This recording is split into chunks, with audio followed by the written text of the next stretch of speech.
En la clase de hoy vamos a continuar viendo el tema 7, dedicado a orientación espacial.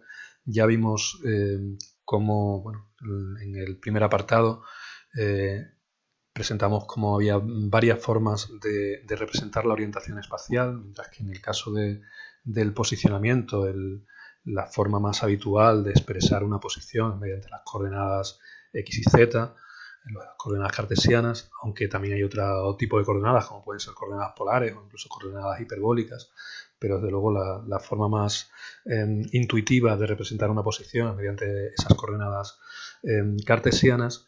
En el caso de la orientación existen diferentes formas, no hay una única forma que podamos indicar como intuitiva, por decirlo de alguna manera, de representar esta orientación.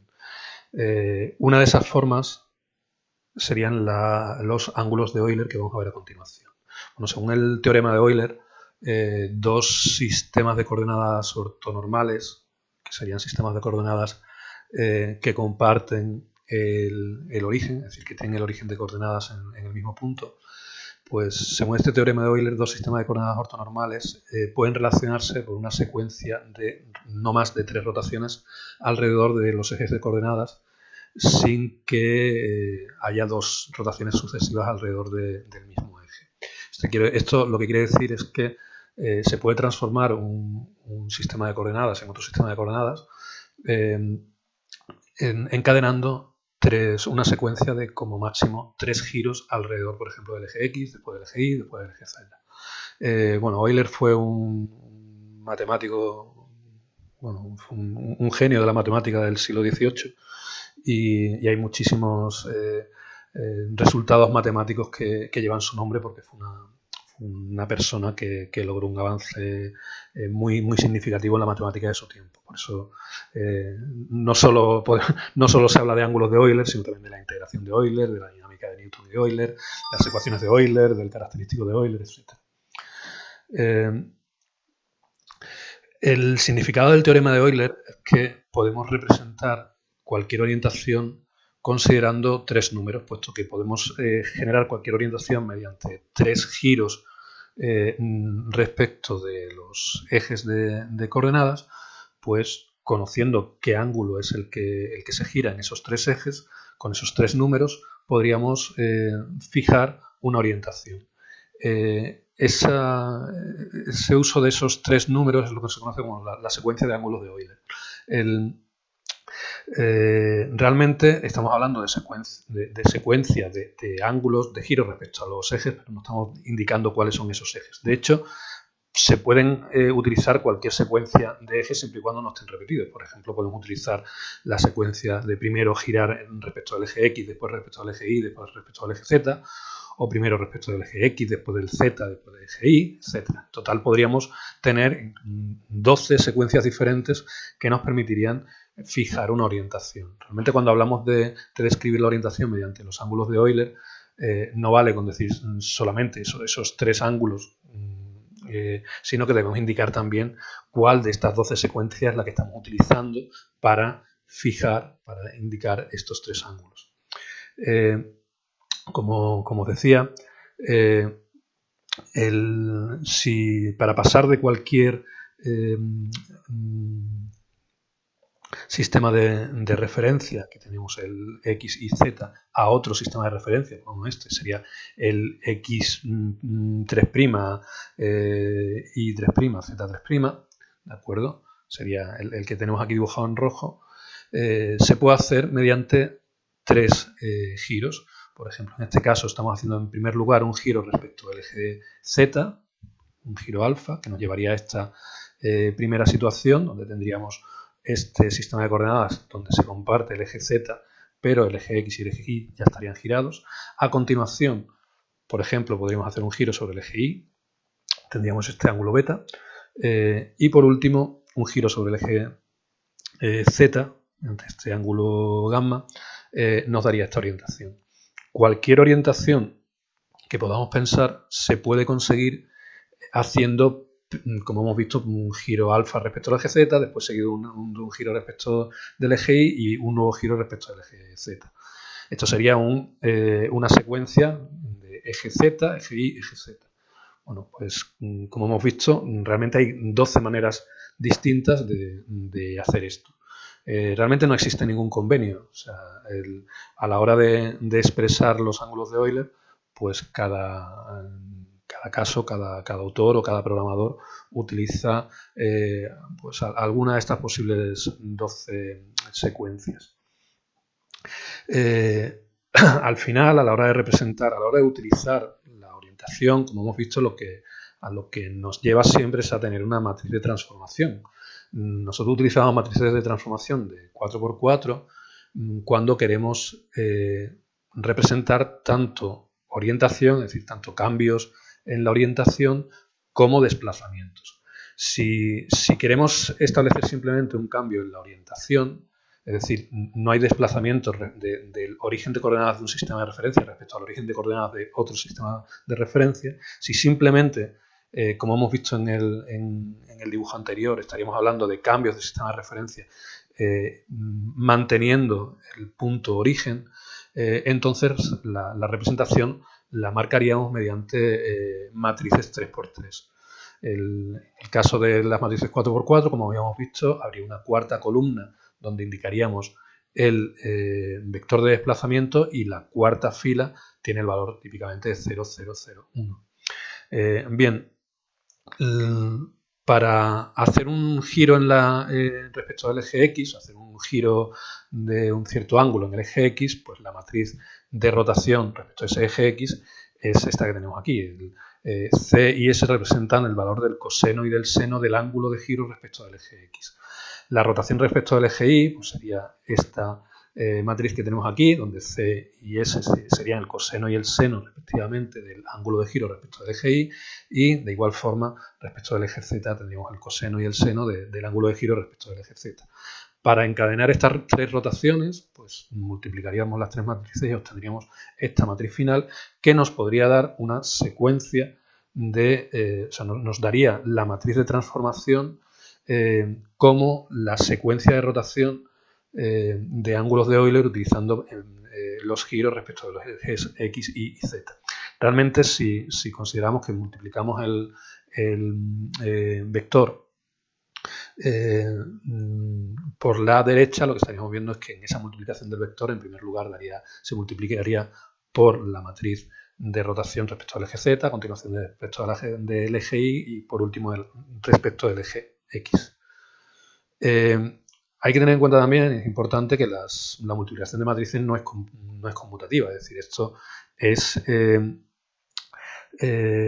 importante mantener el orden. No es lo mismo hacer los giros primero en el eje X, después en el Y y por último en el eje Z, que hacerlo primero en el eje Z, después en el Y y después en el eje X. Las rotaciones no son operaciones conmutativas y, bueno, de hecho, la forma de representarlas mediante multiplicación de matrices, pues las multiplicaciones de matrices tampoco son operaciones conmutativas. Cuando queremos utilizar ángulos de Euler para representar una orientación, lo que debemos es elegir una de estas 12 representaciones.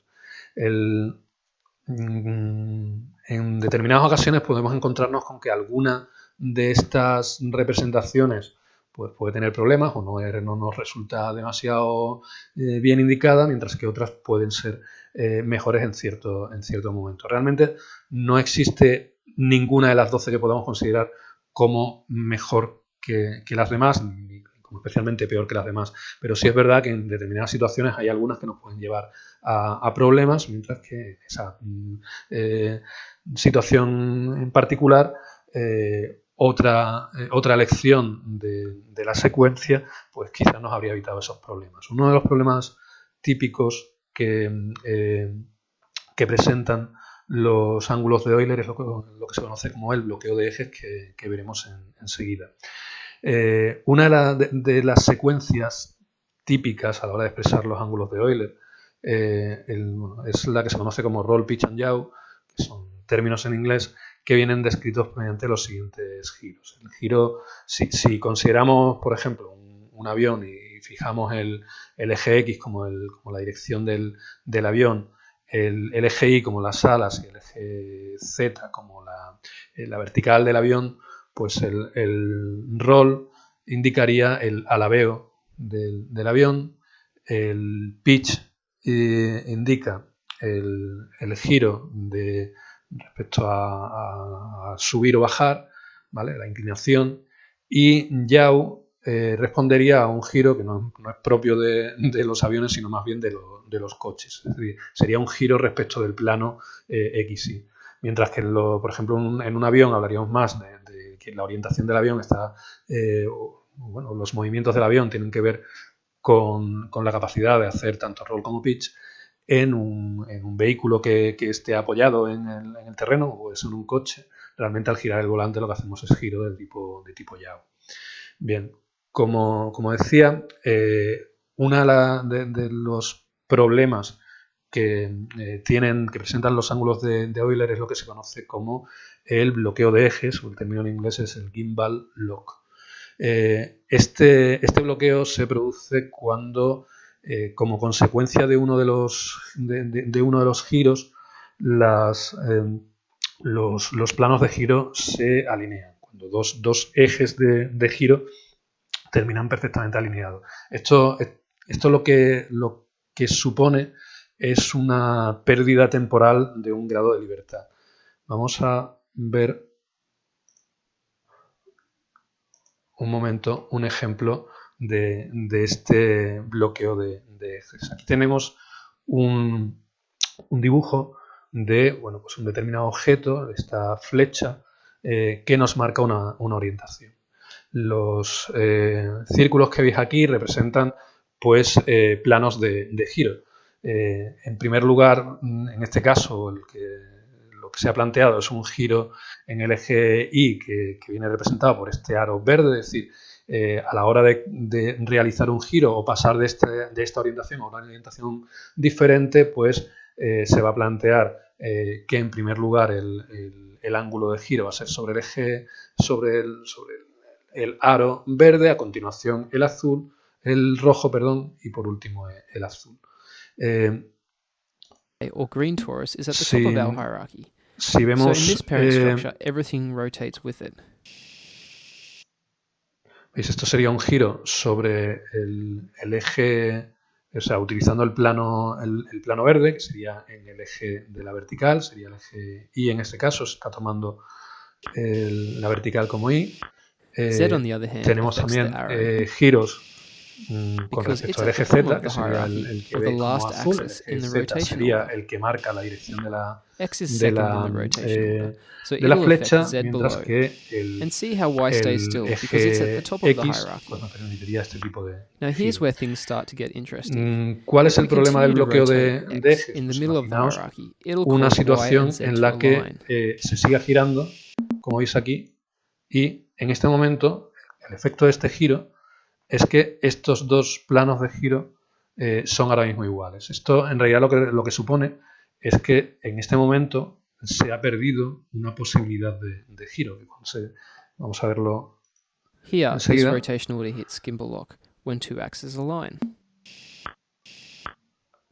Tanto el giro en el eje Y como el verde como el azul en este momento suponen lo siguiente, suponen el mismo giro. ¿Esto qué problema tiene? ¿Esto significa que en esta posición ya hemos perdido para siempre un grado de libertad? Pues realmente no, es decir, se puede hacer cualquier giro volviendo a encadenar giros respecto a estos tres ejes. El problema es el efecto que tiene esto en cuanto a animación, que es para lo que nosotros queremos representar la orientación. Nuestro objetivo es tener una pose, como hemos hablado ya anteriormente, la semana pasada, tener una pose indicando cuál es la orientación mediante, por ejemplo, en este caso, 3 ángulos de Euler, y que queremos pasar desde una pose inicial a una pose final que estará descrita mediante otros ángulos de Euler. Si tenemos una secuencia de poses, lo que vamos a hacer al interpolar entre la pose 3 y la pose 4 es esta secuencia de giros. Entonces nos podemos encontrar con casos en los que al ir desarrollando esta secuencia de poses y estos giros nos encontremos en una situación de bloqueo de ejes como la que acabamos de ver. Aquí si os fijáis, hemos perdido la posibilidad de girar de esta forma, de tal y como se está dibujando ahora. Hemos perdido este grado de libertad en la rotación que permitiría fijar o mover la flecha desde aquí hasta aquí. Bueno, como decía, esto no quiere decir que no se pueda encadenar rotaciones que me lleven desde esta posición a esta. Podríamos hacerlo, como se está viendo ahora mismo, de esta forma. ¿De acuerdo? Sí, podemos pasar realmente encadenando estos 3 giros. Lo que ocurre es que el giro, digamos, intuitivo, el que nos resultaría natural, es el que nos pasaba desde la flecha aquí hasta aquí, por la situación donde ahora mismo tendríamos el plano de rotación en rojo. Sin embargo, lo que acabamos de ver, si combinamos los 3 movimientos al mismo tiempo, sería este movimiento. ¿De acuerdo? Realmente, para pasar de la flecha aquí arriba a la flecha aquí abajo, el movimiento normal debería ser siguiendo este plano rojo en este momento. Sin embargo, la animación lo que haría sería esto.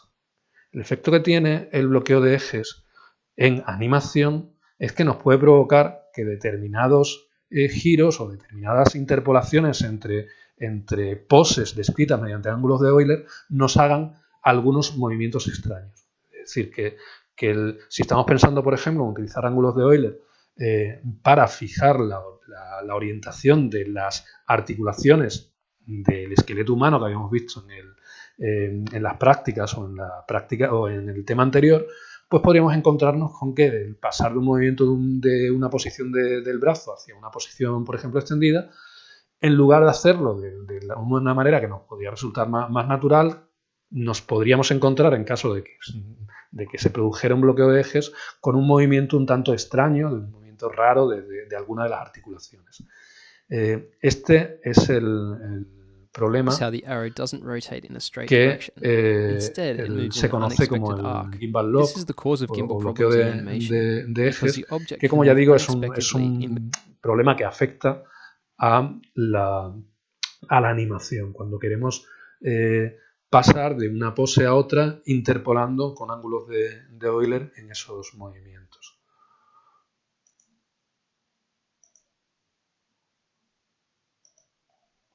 Bien.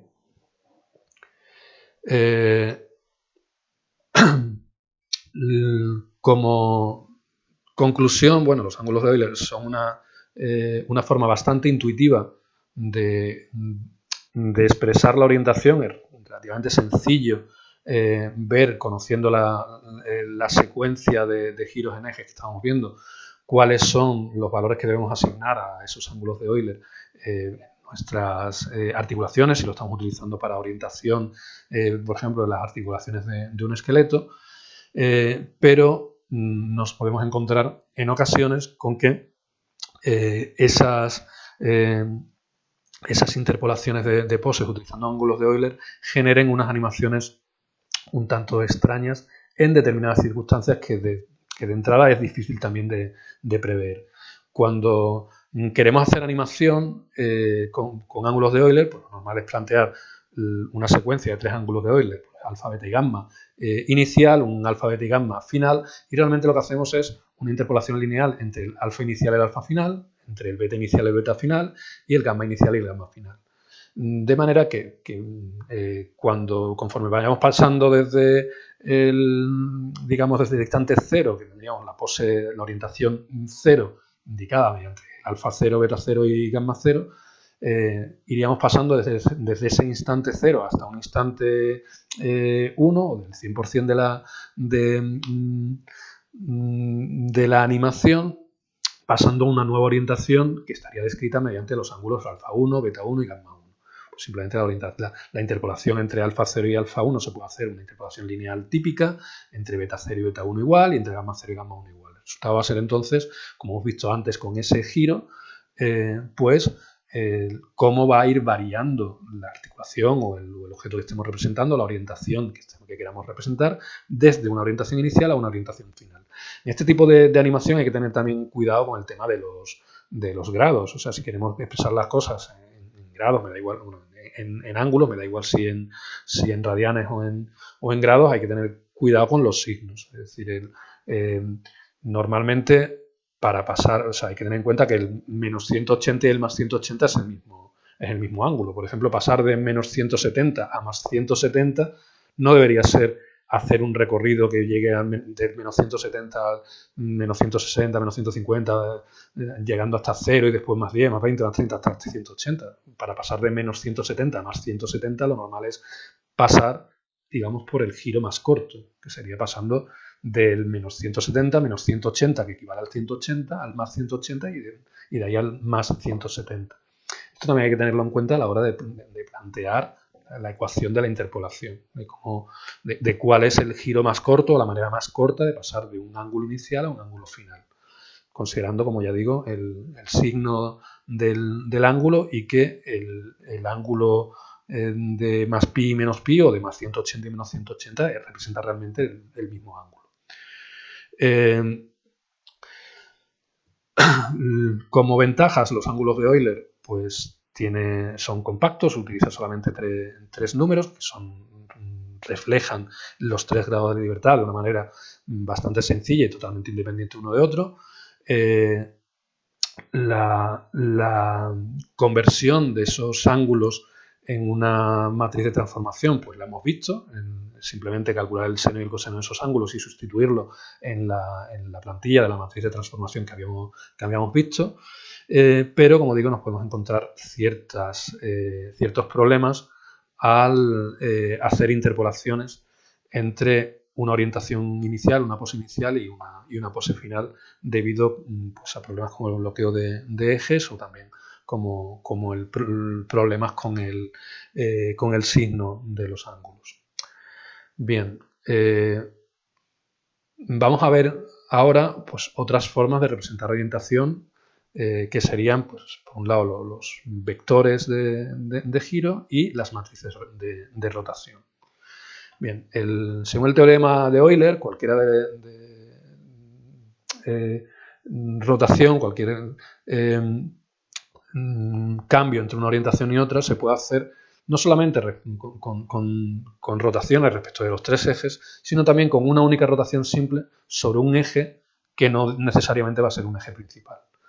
Es decir, para pasar de una cierta orientación inicial a una orientación final, se puede hacer simplemente haciendo un único giro respecto de un único eje que no necesariamente tiene que ser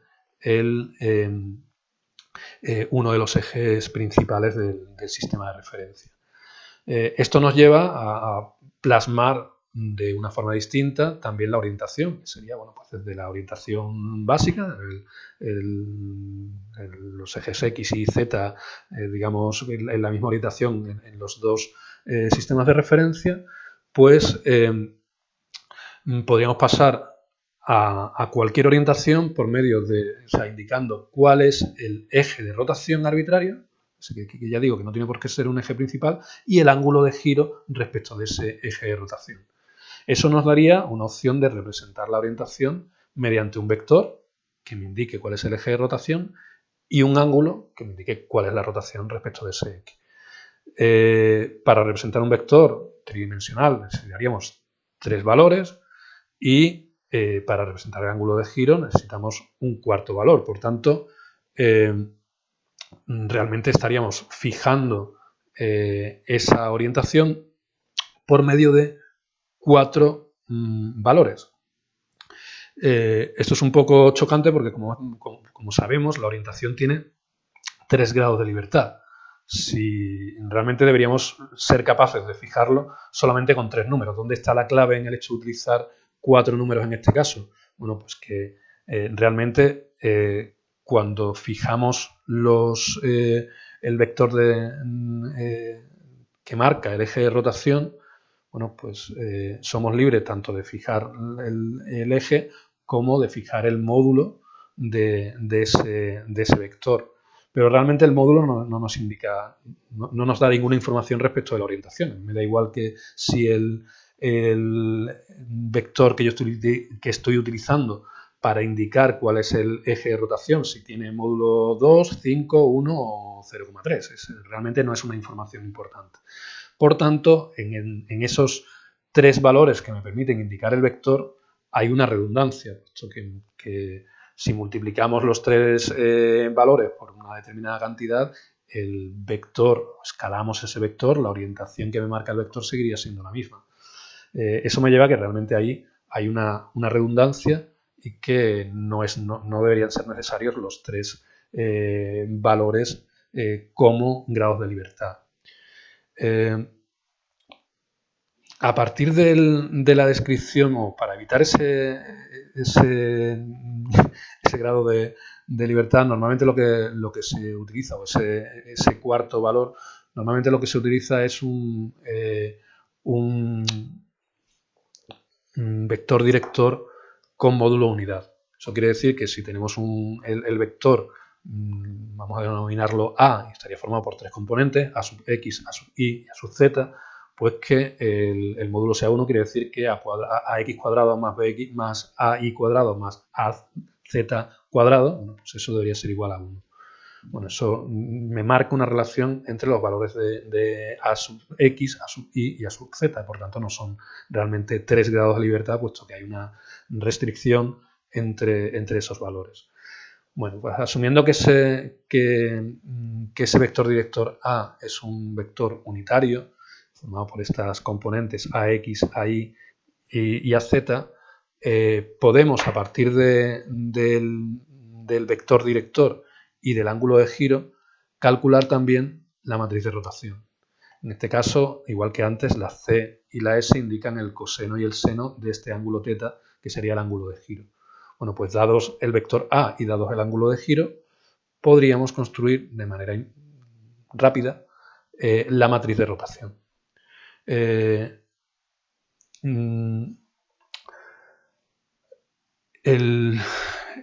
Representar las cosas mediante vectores de rotación asociados a ángulos, pues puede tener también su dificultad, tanto para describir la orientación instantánea como para hacer interpolaciones entre un valor y otro.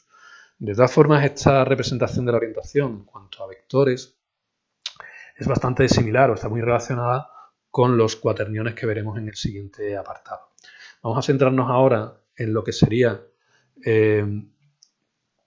el segundo de las formas de representación de la rotación, que es directamente las matrices de rotación. Como hemos visto, al final lo que nos interesa, o lo que almacenamos, por ejemplo, las articulaciones a la hora de indicar cuál es la orientación de una articulación respecto a su articulación padre, o respecto al raíz, si estamos ante una articulación del nivel más alto, pues la manera de indicar esa rotación es mediante las matrices de transformación. Es decir, en el fondo, lo que nos interesa de verdad, o lo que utilizamos, es una matriz de rotación para indicar el estado de orientación de una determinada articulación. Por tanto, en sí las matrices de rotación terminan siendo la forma de expresar la orientación. Podríamos plantearnos que desde el principio indicáramos la rotación, la orientación que tiene un determinado cuerpo directamente por medio de la matriz. Bien, una matriz de rotación es una matriz 3×3, con lo cual tendríamos 9 números, y lo cual nos queda una cierta duda, que es, hemos dicho que la orientación tiene 3 grados de libertad. Si decidimos fijarla por medio de una matriz, pues esa matriz tendría 9 números, es decir, hay una matriz 3×3 tiene 9 componentes. En esos 9 componentes están esos 3 grados de libertad y a priori hay otros 6 grados de libertad extra. Bueno, pues al igual que nos pasaba con el vector y ángulo, donde decíamos que no hay un grado de libertad extra, puesto que el módulo, que la rotación es independiente del módulo del vector y que por tanto podíamos fijar el módulo del vector a 1, pues nos pasa lo mismo con las matrices de rotación. Es decir, esos 9 números no pueden ser 9 números cualesquiera, sino que deben cumplir determinadas restricciones entre ellos. Sí, os lo explico aquí. Si tenemos una matriz de rotación dada por las componentes AX, AY, AZ, BX, BY, BZ, CX, CY, CZ, es decir, los 9 números que tenemos aquí, estos 9 números no pueden ser 9 números cualesquiera. Para que esta matriz sea realmente una matriz de rotación, es decir, para que esta matriz, la transformación que provoque sea una rotación de ejes como la que estamos pretendiendo describir, los componentes de la matriz tienen que cumplir una serie de restricciones. Si consideramos las 3 filas y pensamos que estos 3 números pues, forman un vector de 3 componentes, este AX, AY, AZ forman un vector A, este BX, BY, BZ forman un vector B y CX, CY, CZ forman un vector C, hay una serie de hay 6 restricciones que tienen que cumplir estos valores. En primer lugar, que el módulo del vector A, es decir, AX, AY, AZ, debe ser 1. Eso quiere decir que en esta matriz AX cuadrado más AY cuadrado más AZ cuadrado debe ser igual a 1. Pasa lo mismo con el vector B y con el vector C. Es decir, BX cuadrado más BY cuadrado más BZ cuadrado debe ser igual a 1 y CX cuadrado más CY cuadrado más CZ cuadrado debe ser igual a 1. Y además de ser vectores unitarios, tienen que ser vectores ortonormales. Es decir, que si calculamos, si consideramos que estos son 3 vectores con sus componentes en el eje X y Z, si consideramos el producto vectorial de B por C, el resultado debería ser A. Y si hacemos el producto vectorial de A por B, debería ser el resultado C. Y si hacemos el de C por A, el resultado debería ser B. Esto nos da realmente 6 restricciones respecto a los valores. Por tanto, nos quita 6 grados de libertad respecto a los aparentemente 9 grados de libertad que teníamos inicialmente, a los 9 valores que tenemos aquí asignados. Con lo que recuperamos, efectivamente, estos 3 grados de libertad que realmente son los que sabemos que tiene la orientación. Bien, como digo, las matrices terminan siendo la forma más útil de representar la orientación a la hora de hacer los cálculos, por ejemplo, sobre nuestra malla y sobre los vectores de posición, haciéndole los giros, etc. Aunque es la representación más adecuada desde un punto de vista de programación, desde luego no es la representación más adecuada ni a la hora de describir la orientación, cuando queramos fijar pues la orientación de una articulación. Uno desde luego no piensa en términos de matriz, de estos son los 9 valores de la matriz de rotación que me fijan la orientación de una cierta articulación. Eso es difícil de pensar así. Y además tenemos otro problema, es que hemos dicho que para nosotros la orientación, pretendemos hacer animación, la orientación me da las poses y yo lo que pretendo es pasar de una pose inicial a una pose final, básicamente haciendo un cierto tipo de interpolación.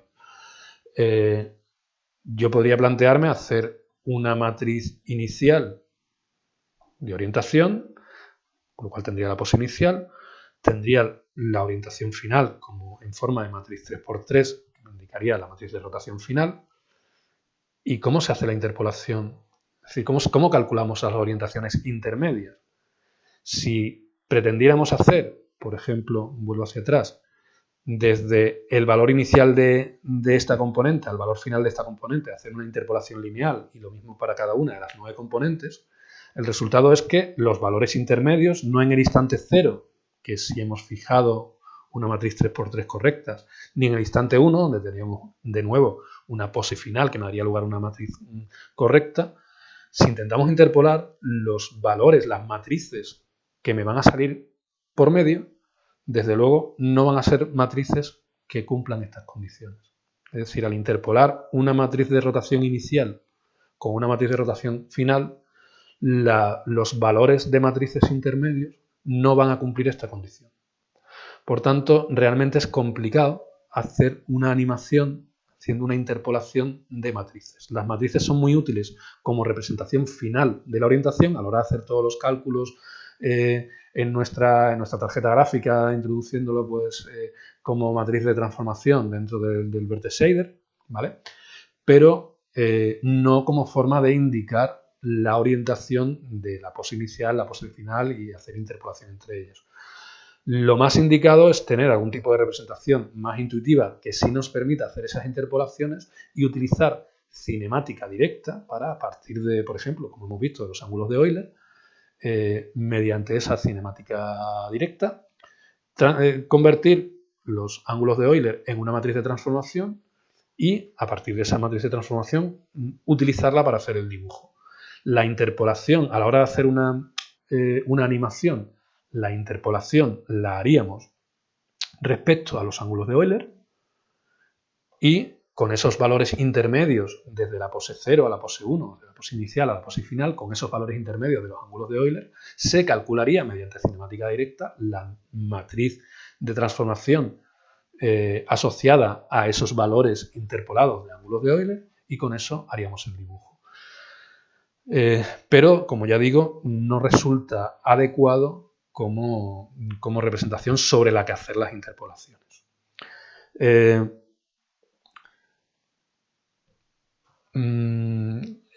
último de las formas de representar la orientación espacial que vamos a ver son los cuaterniones. Los cuaterniones en realidad están bastante relacionados con los vectores, con esto de tener una representación de el eje de giro y el ángulo de giro. Vamos a ver qué es esto de los cuaterniones que os comento. Los cuaterniones fueron propuestos por Hamilton en 1843. Bueno, Hamilton era un matemático irlandés que se planteó una extensión de los números complejos.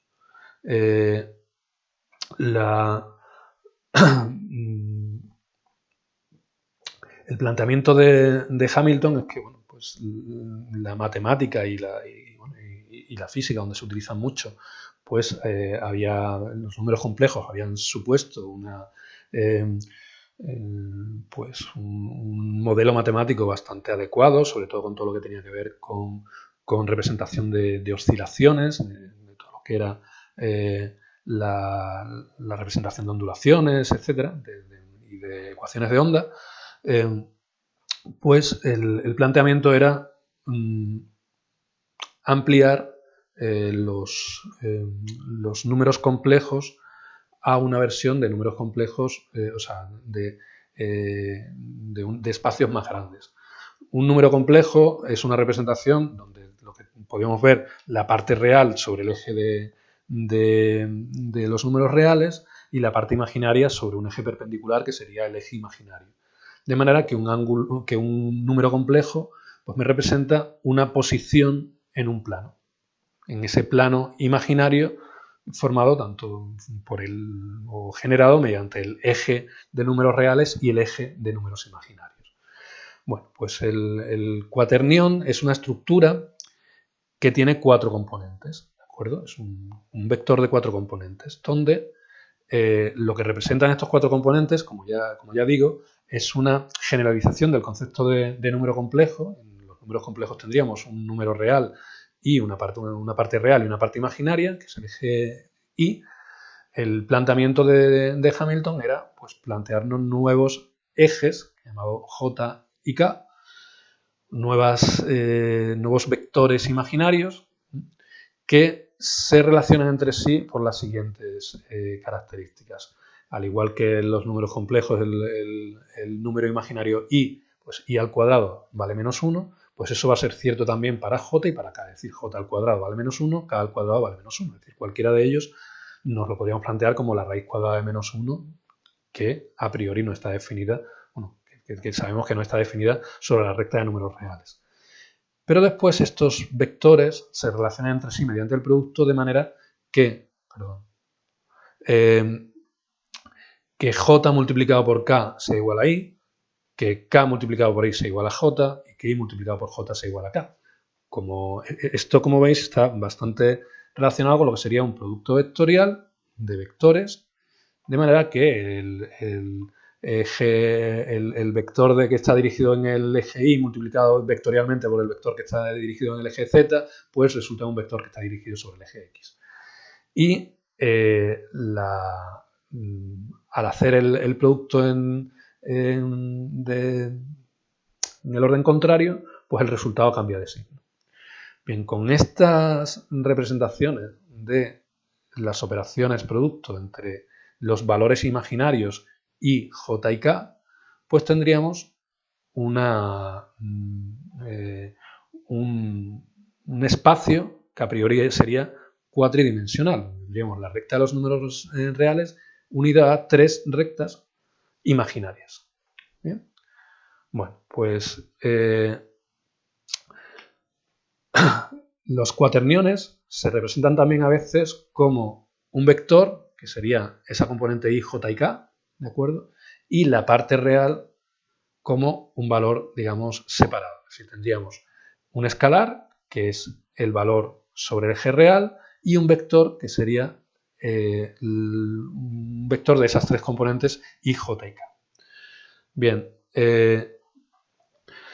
nosotros vamos a utilizar cuaterniones de módulo 1. Podemos calcular el módulo del cuadrivector cuaternión, que vendría dado por la raíz cuadrada de q sub 0 al cuadrado más q sub 1 al cuadrado más q sub 2 al cuadrado más q sub 3 al cuadrado. Para nosotros, a la hora de representar orientaciones, vamos a considerar que el cuaternión pues tiene módulo unidad. Si pensamos en qué representa esto, podríamos plantearnos, por ejemplo, qué significaría un vector de 3 dimensiones con módulo 1. En módulo 1, en 3 dimensiones, un vector con módulo 1 sería un vector que va desde el centro hacia una esfera de radio 1 y en cualquier posición de esa esfera. Es decir, sería el vector que iría desde el centro de la esfera hacia cualquier punto de la superficie de la esfera. Eso sería así en un espacio de 3 dimensiones. Pues podemos imaginar un cuaternión como algo así, es decir, un vector que va desde el centro de una esfera hacia la superficie de esa esfera de radio 1, solo que esa esfera está representada en un espacio de 4 dimensiones y no en un espacio de 3 dimensiones. En un espacio de 3 dimensiones, si pensamos en una esfera y nos situamos en la superficie de la esfera, por ejemplo, si nos planteamos la Tierra como esfera, bueno, pues cualquier punto que está sobre la superficie de la Tierra, tendríamos en principio 2 direcciones en las que movernos. Es decir, manteniendo que nos estemos moviendo en la superficie de una esfera, pues tendríamos 2 direcciones perpendiculares en las que movernos. El concepto de cuaternión de módulo 1, la idea sería la misma. Tendríamos una esfera en 4 dimensiones, un punto de esa esfera tiene, en lugar de 2 direcciones a las que moverse, tendría 3 direcciones a las que moverse, serían direcciones independientes unas de otras. Esta forma de visualizarlos como una esfera utilizando mentalmente una esfera de 3 dimensiones, termina siendo bastante útil a la hora de tener esa, digamos, visión espacial de lo que representa un cuaternión. Bien, en cuanto a representación de las rotaciones, de la orientación, los cuaterniones se representan mediante estas cantidades. Es decir, hemos visto antes cómo hablábamos de un S y un V, que era un escalar y un vector, pues en nuestro cuaternión lo que refleja el escalar y el vector el vector va a ser el radio de giro y el escalar está relacionado con el ángulo de giro sobre ese eje de giro. De manera que lo que representa realmente un cuaternión cuando queremos utilizarlo para expresar rotaciones es una rotación respecto de un eje arbitrario, a x, a y, a z, donde asumimos que ese eje viene dado por el vector ax, ay, az, que va a ser un vector de módulo 1, y como veis está multiplicado por el coseno de la mitad del ángulo. ¿Vale? La parte escalar sería el coseno y la parte vectorial sería el seno. Si el vector A es un vector de módulo 1, resulta que entonces lo que nos sale es que el cuaternión también tiene módulo 1. Si hacemos el cálculo, bueno, pues esto elevado al cuadrado, el coseno del ángulo elevado al cuadrado, más el seno al cuadrado que está multiplicando a x cuadrado, a y cuadrado más a z cuadrado. Si esto es el módulo de a y hemos indicado que el módulo de a es 1, entonces tendríamos que el módulo del cuaternión es la raíz cuadrada del coseno cuadrado más seno cuadrado. El coseno cuadrado más seno cuadrado es 1, y por tanto el módulo del cuaternión valdría 1. Esto me da una forma de vincular lo que sería un cuaternión con una orientación. Por tanto, el cuaternión me refleja una orientación que vendría dada por el giro respecto del eje A y en la cantidad de el ángulo teta partido, ¿sabes? Del ángulo teta. Es decir, si conocemos el vector y conocemos el ángulo, el cuaternión que hay que generar se generaría de esta forma. ¿De acuerdo? Utilizaríamos el vector a x, a y, a z, utilizaríamos el ángulo y calcularíamos, en este caso, en lugar del seno y el coseno del ángulo, el seno y el coseno de la mitad del ángulo. Bien, a partir de un cuaternión podemos generar, mediante cinemática directa, podemos generar la matriz de rotación. Es decir, si lo que almacenamos en una articulación como pose inicial y como pose final son cuaterniones, pues podemos en cualquier momento representar o obtener la matriz de rotación de esta forma. ¿Vale? Esto es de algún modo parecido a la matriz de rotación que vinculábamos a la representación de vector ángulo de giro. Bueno, pues es algo similar. Es decir, conocidos los componentes Q0, Q1, Q2, Q3 del cuaternión, obtendríamos la matriz de rotación de esta forma. Se puede hacer también al contrario, es decir, se puede hacer cinemática inversa, donde si conocemos la matriz de rotación podríamos obtener el cuaternión, aunque bueno, las ecuaciones son un poquito más complicadas. Bueno, de hecho tenéis en este libro, el libro de Sam Bus, tenéis el algoritmo que os permite, a partir de una matriz de rotación, obtener el cuaternión de partida. De hecho, ese cuaternión lo podemos vincular también a la notación de vectores que habíamos comentado antes.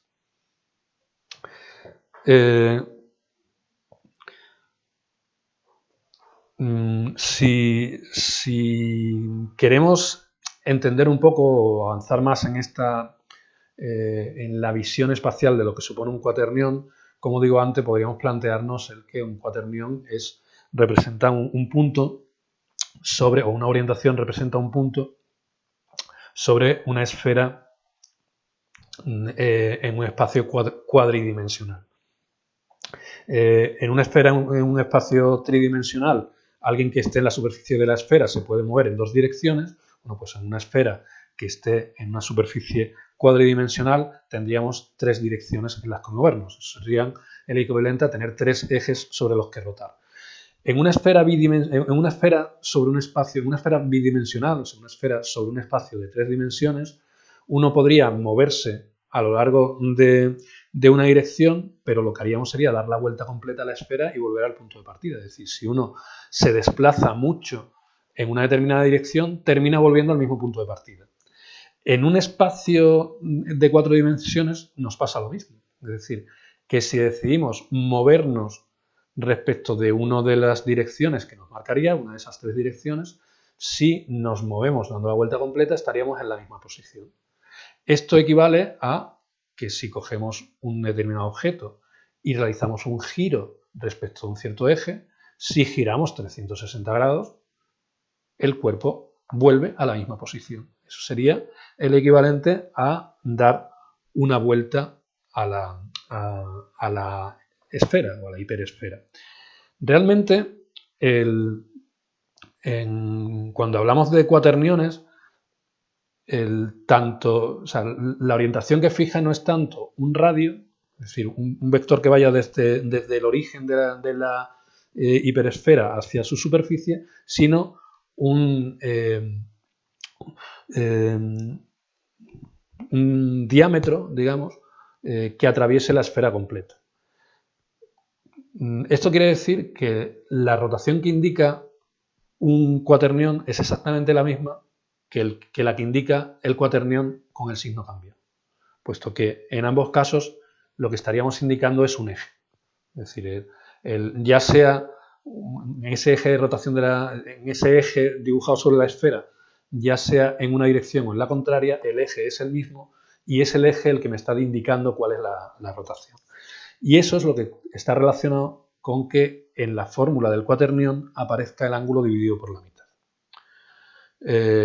Bueno, vamos a ir un poco más rápido en esta parte porque, como os digo, lo interesante de los cuaterniones no es tanto el tener esa visión espacial de cómo interpretarlos, sino el hecho de que si somos capaces de fijar en las articulaciones la orientación por medio de un cuaternión como pose inicial y otro un segundo cuaternión como pose final, en cuanto a animación, lo que nos plantearíamos sería cómo hacer esa interpolación entre un cuaternión y otro. Bien, pues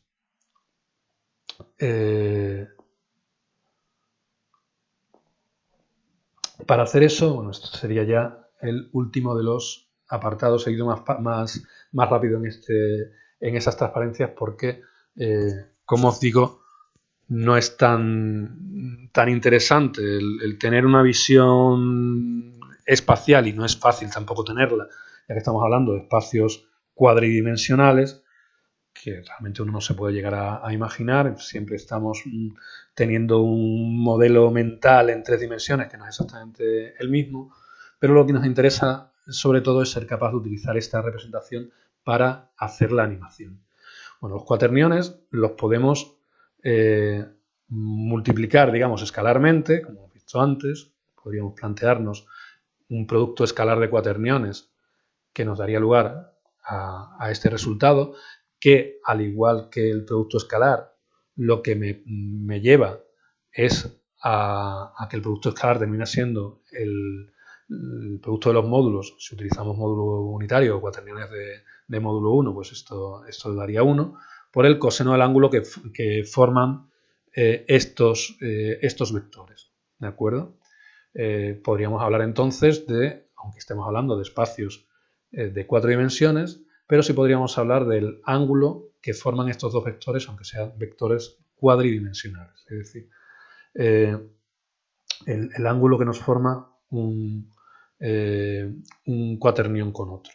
El producto, si consideramos el producto con la representación de Hamilton, con estos que realmente el cuaternión Q indica Q sub 0 sobre el eje de los números reales, y ahora Q1, Q2 y Q3 sobre los ejes imaginarios y J y K, pues haciendo el producto lo que vemos es algo parecido a un producto vectorial. Es decir, el resultado nos puede dar algo de este estilo. ¿Vale? Esto no es tanto interesante como fórmula final, sino en cuanto a lo que expresan los cuaterniones. Un cuaternión como representación de la orientación, lo que nos está describiendo es un giro. Os dije antes que los cuaterniones son una generalización del concepto de número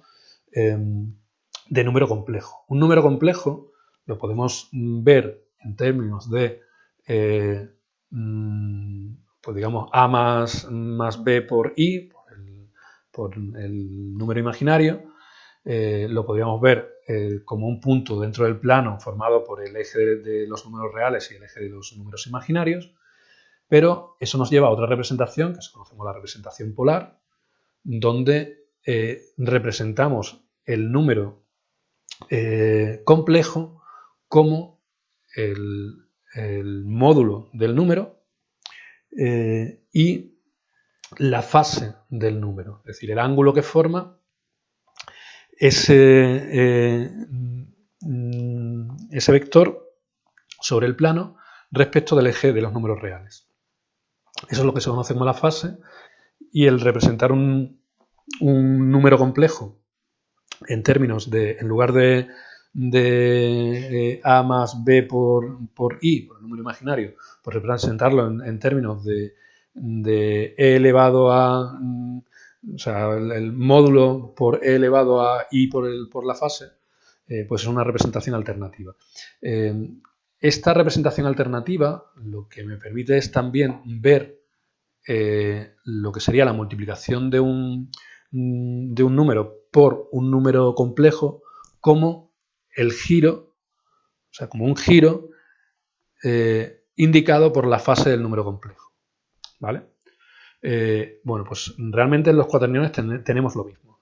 Es decir, en lugar de girar respecto de un único eje, que sería el caso de un número complejo, el cuaternion supone un giro respecto de, podríamos ver como de 3 ejes, o respecto de un eje en un espacio tridimensional, de manera que multiplicar por el cuaternion equivale a realizar ese giro sobre la orientación inicial. Bien, en ese aspecto sí es importante o sí es interesante tener en cuenta este producto. El producto, calculado de esta forma, pues cumple o tiene las mismas propiedades que tienen las rotaciones. Es decir, el producto no es conmutativo, puesto que es decir, no es lo mismo Q por Q' que Q' por Q, puesto que no es lo mismo girar primero respecto de un eje y después respecto de otro que hacerlo en el orden contrario.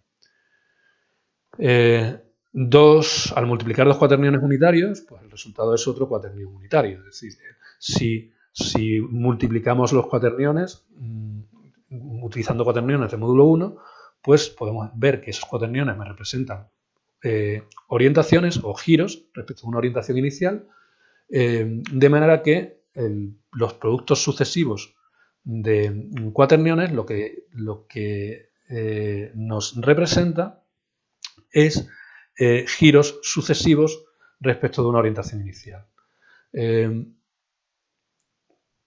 Bien, esto nos permite, en cuanto al uso de los cuaterniones, utilizar el producto de cuaterniones también como forma de representación de aplicación de giros sucesivos. Los cuaterniones se utilizan muchas veces como forma de describir la orientación en las articulaciones. Es decir, en lugar de utilizar ángulos de Euler, que es una opción también muy utilizada, utilizar cuaterniones me permiten describir la orientación de las articulaciones de una forma en la que tenemos representado también la orientación, donde a partir del cuaternión podemos obtener por cinemática directa cuál es la matriz de transformación, como hemos visto, y donde aplicar cuaterniones sucesivos sería la representación de la aplicación de giros sucesivos, se puede hacer de una manera tan sencilla como una multiplicación de cuadrivectores.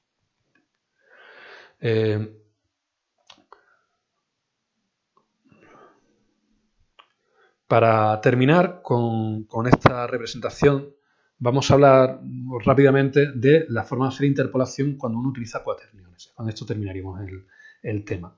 Cuando uno pretende interpolar entre dos vectores, entre el vector A y el vector B, pues la típica es hacer la interpolación lineal, donde uno pasa del estado del instante 0, donde el vector es el A, al instante 1, donde el vector es el B, mediante esta ecuación, donde t es ese parámetro temporal, donde el inicio es t igual a 0 y el final sería t igual a 1. Bueno, aquí si sustituimos t igual a 0, el resultado es A. Si ponemos t igual a 1, el resultado es B. Y si ponemos, por ejemplo, t igual a 0,5, pues nos da que en el instante intermedio tenemos que el vector sería 0,5 por A más 0,5 por B.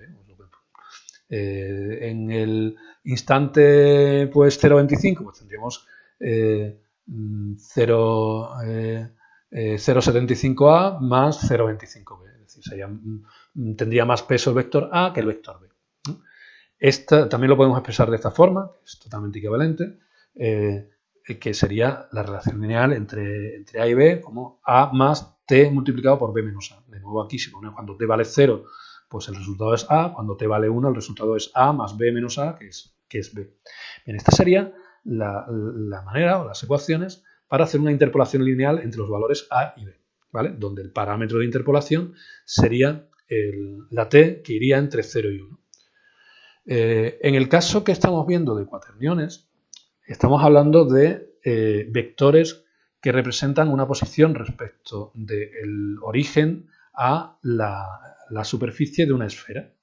Bien, si pretendemos hacer una interpolación lineal entre, pongamos que esto es un cuaternión y esto es otro cuaternión, si pretendemos hacer una interpolación lineal, realmente la interpolación lineal nos daría, si dibujáramos aquí una recta, una línea entre este punto y este, nos daría los vectores intermedios, pero no respecto a la superficie de la esfera, sino de esta línea interna. Bien, podríamos aplicar a la interpolación, es decir, la interpolación realmente no me genera un arco, me genera una línea y los puntos irían dirigidos hacia esa línea. Yo podría modificar el módulo de esos vectores para hacer que los vectores volvieran a tener módulo 1 y volvieran a estar llegar, digamos, hasta el arco, llegar hasta esta superficie de la esfera. Bien, lo podría hacer, pero aún así el resultado no sería exactamente igual que una interpolación lineal. Si estamos pensando en hacer una interpolación lineal, pero sobre la esfera, eso querría decir que el ángulo de giro, o sea, deberíamos hacer una interpolación lineal respecto del ángulo, es decir, que la velocidad angular fuera constante, ¿vale? Es decir, el ritmo al que me muevo desde aquí que valga 0 hasta aquí que valga 1, pues sería constante. Si hacemos la interpolación puramente lineal y después modificamos el módulo, lo que nos encontramos es que inicialmente el movimiento es más lento, en la parte central es más rápido y en la parte final vuelve a ser más lento. Es decir, no es un movimiento homogéneo al hacer una interpolación lineal. Sin embargo, podríamos hacer una interpolación, digamos, lineal esférica, donde lo que modificamos linealmente no es ese t que va de este punto a este, sino lo que modificamos linealmente es el ángulo. Eso nos daría esta ecuación donde el ángulo θ es el ángulo que tenemos aquí. Bien. Bueno, como hemos visto antes, si estos fueran cuaterniones, pues el producto escalar de los cuaterniones nos podrían dar directamente el coseno de este ángulo. A partir de ese producto escalar o a partir del coseno de ese ángulo podríamos obtener el ángulo como el arco coseno del producto de los dos cuaterniones y a partir de θ podríamos aplicarlo aquí y obtener esta interpolación, que sería una interpolación esférica lineal.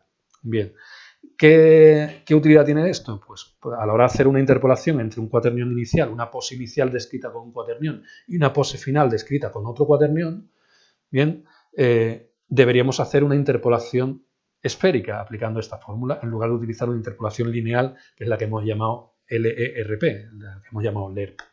Bien, otra cuestión, como ya digo, a la hora de interpolar cuaterniones es mejor utilizar ese LERP en lugar del LERP, es decir, la interpolación esférica en lugar de la interpolación lineal. Hay que tener cuidado, como siempre, con el tema de los ángulos, del pasar del menos 180 más 180 e intentar que la interpolación se dirija siempre por el camino corto y aunque ese camino corto te lleve desde un valor negativo a un positivo o de un positivo a un negativo y no el camino largo te lleve, por ejemplo, del menos 170 al más 170.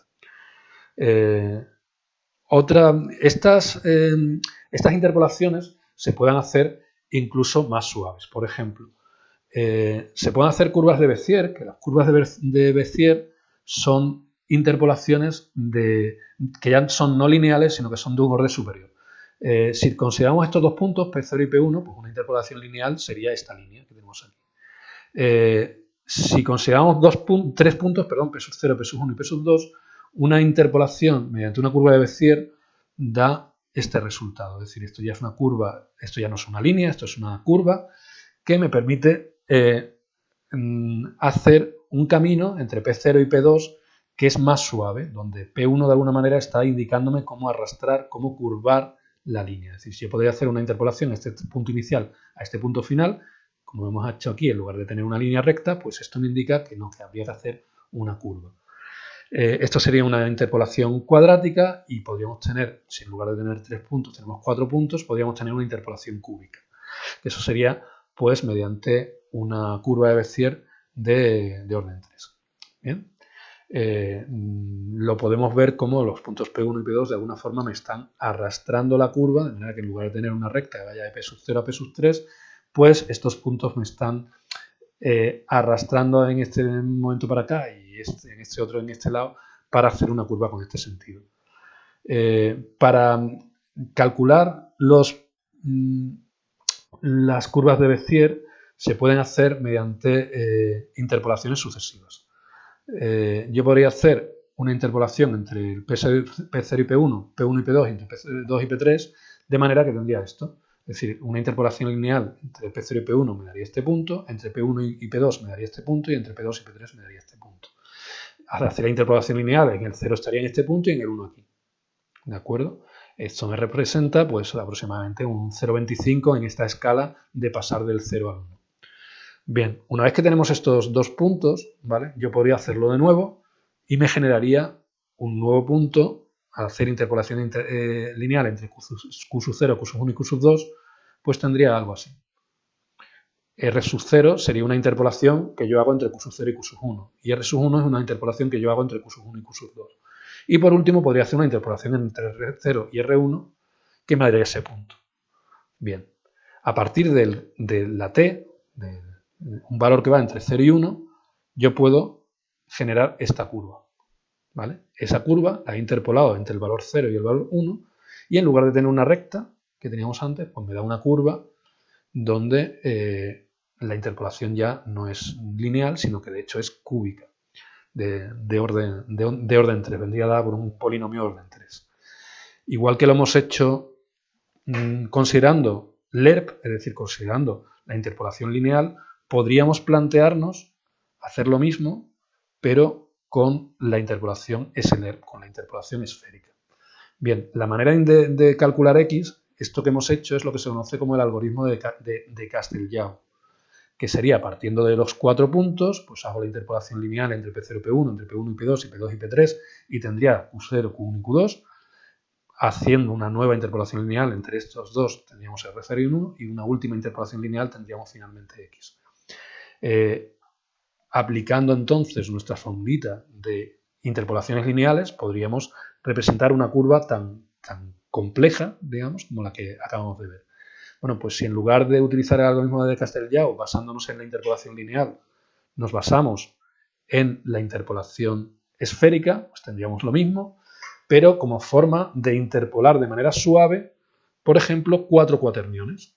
¿Vale? Pasar del cuaternión 0 al cuaternión 3, no pasando por el cuaternión 2 y por el cuaternión 1, sino utilizando ese cuaternión 2 y cuaternión 1 como hemos visto, como un punto que tira de la curva y de esa manera hacer interpolaciones entre una pose inicial y una pose final, considerando las poses intermedias no como puntos a alcanzar, sino puntos que me indiquen la curvatura que hay que llevar de un cuaternión a otro. Este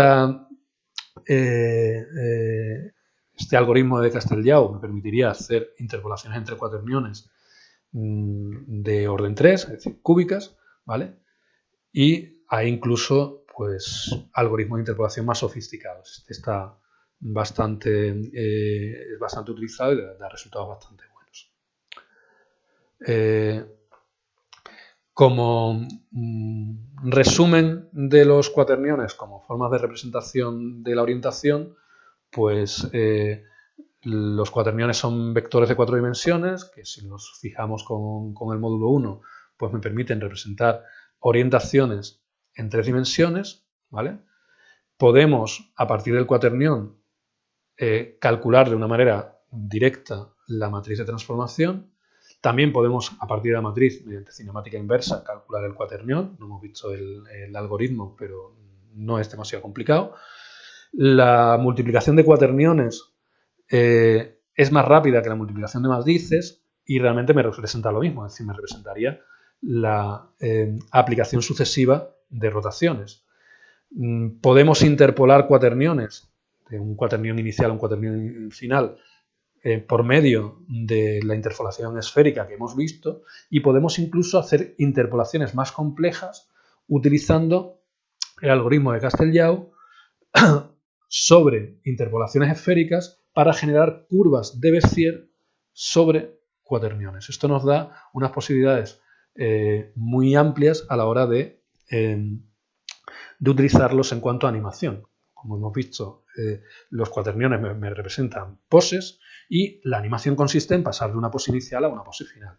Pues, de todas estas formas, podríamos animar, podríamos calcular las poses intermedias entre una pose inicial y una pose final mediante, por ejemplo, interpolación esférica cúbica aplicando el algoritmo de Castelhau sobre cuaterniones. ¿De acuerdo? Esto me puede llevar a desarrollar algoritmos de animación pues bastante complejos. Con esto terminamos lo que sería el tema de representación de la orientación espacial.